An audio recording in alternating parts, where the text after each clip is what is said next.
Mr. Puri, as we come to an end of this interview, I want to end with those horrific images that we saw on Republic Day and the standoff that we have continued to see with those who are protesting near the national capital and who had even entered the city. How is this going to completely end? From the government's perspective, they've even said we're willing to put the farm laws in abeyance for 18 months. Well, it takes two to tango. The government is willing to talk. I heard the agriculture ministers addressing the Rajya Sabha, and he made a very comprehensive speech. He showed that the farm laws are designed to benefit the farmers. Okay, there's nothing in the farm laws. He said, "Isme kuch kala nahi hai in kanunon mein." Now we are willing. If you have an apprehension, like there was an apprehension they had that the SDM being made responsible for dispute resolution will place you, perhaps that was the apprehension, I don't understand it, in the hands of the administration, and that may work to the disadvantage of the farmer. We said, you want to go back to the civil courts, we have no difficulty in that. But you need to sit down. If you and I have a disagreement, we need to sit down clause by clause to go through those. Now we've had 11 rounds of discussions. The government, in spite of what happened on the 26th of January, and that's horrific. It's, you want me to comment on it, I will. But the government's position has not changed.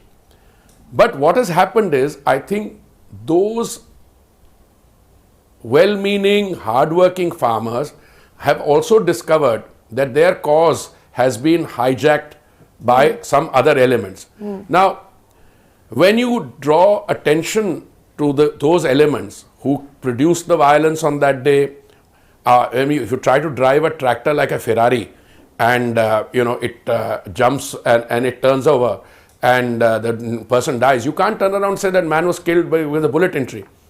I mean, it's been captured on tape.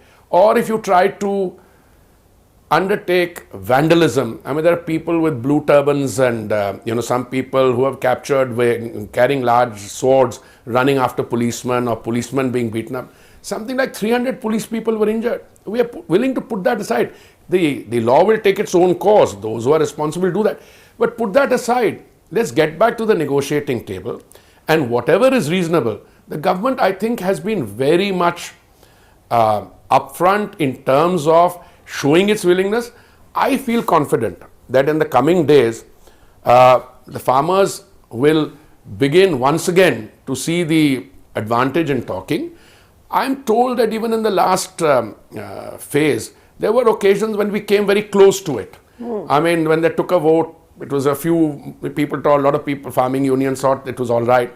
But you're always able to negotiate with a designated representative. They don't have... So when you have a large movement, but I feel confident. I feel very confident because the government has taken a decision for the benefit of the farmers.